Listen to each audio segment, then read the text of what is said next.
श्री गणेश पुराण चंद्राला शाप अध्याय 62. श्री गणेशाय नमः. भृगुऋषी सोमकांत राजाला गणेश पुराण सांगत आहेत. भृगुऋषी म्हणाले, हे राजा, मी तुम्हाला कृतवीर्याची कथा सांगितली आहे. ते आपल्या पत्नीसह संततीसाठी घोर तपश्चर्या करत होते. त्यांची मरणासन्न अवस्था पाहून महर्षी नारदांनी स्वर्गलोकी जाऊन कृतवीर्यांच्या पिताजींना सर्व वृत्तांत सांगितला. तेव्हा कृतवीर्यांच्या पिताजींनी ब्रह्माजींपाशी जाऊन आपल्या पुत्रांची म्हणजेच कृतवीर्यांची अवस्था कथन केली. त्यावेळी ब्रह्माजींनी कृतवीर्याच्या पिताजींना कृतवीर्यांचे पूर्वजन्मवृत्त सांगितले आणि कृतवीर्यांनी संकष्टी चतुर्थीचे व्रत करावे असे सुचवले. संकष्टी चतुर्थीला चंद्राचे दर्शन महत्त्वाचे असते असे सांगून ब्रह्माजींनी त्या संदर्भातील एक घटना सांगितली आणि म्हणाले, हे राजा, एके दिवशी मी शिवजींच्या दर्शनासाठी कैलासावर गेलो होतो. योगायोगाने महर्षी नारदांचेही तिथे आगमन झाले. महर्षी नारदांनी एक अपूर्व फळ आणले होते. ते फळ नारदांनी शिवप्रभूंना दिले. ते फळ आपल्याला खायला मिळावे म्हणून षडानन व गजानन यांच्यात चढाओढ लागले.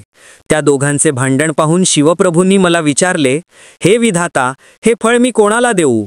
मी षडाननाचे नाव घेतले. हा पक्षपात गणपतींना सहन झाला नाही. गणपती माझ्यावर रागावले होते, पण त्यावेळी गणपतींनी कोणतीही प्रतिक्रिया दिली नाही. त्यानंतर मी सत्यलोकी परतलो आणि नेहमीप्रमाणे सृष्टिकार्यात मग्न झालो. एके दिवशी महागणपतींनी महाभयंकर रूपात प्रकट होऊन मला भयभीत केले. मी प्राणभयाने व्याकुळ होऊन थरथर कापू लागलो. माझी अवस्था पाहून चंद्राला मोठी मौज वाटली. त्याने गणपतींच्या देहाची व तोंडाची चेष्टा केली. मग आपल्याच विनोदावर तो खदाखदा हसू लागला. ती कुचेष्टा श्री महागणपतींना असह्य झाली.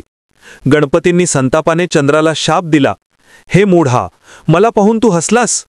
माझ्या स्वरूपाची तू निंदा केलीस. ह्या प्रमादाबद्दल त्रिखंडात कोणीही तुझे तोंड बघणार नाही. जो कोणी तुझ्याकडे पाहिल त्याला मोठे पातक लागेल.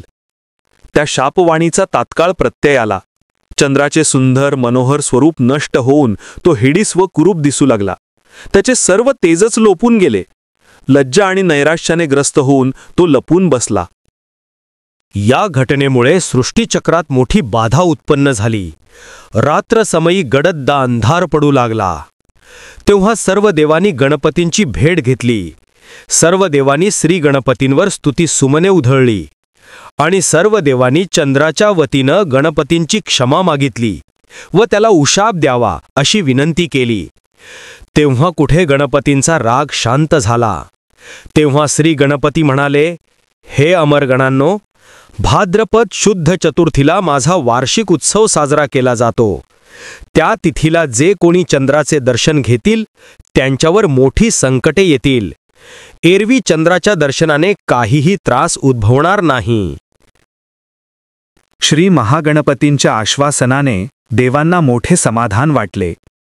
त्या सर्वांनी चंद्राची भेट घेऊन त्याला सर्व वर्तमान सांगितले आणि तू गणपतींच्या एकाक्षर मंत्राचे अनुष्ठान करून श्री गणपतींना प्रसन्न करून घे असा सल्ला दिला. त्या सर्व देवतांच्या सांगण्यावरून चंद्र गंगेच्या दक्षिण तीरावर गेला. तिथे 12 वर्षे भक्तिभावाने चंद्राने श्री गणेशांची आराधना केली.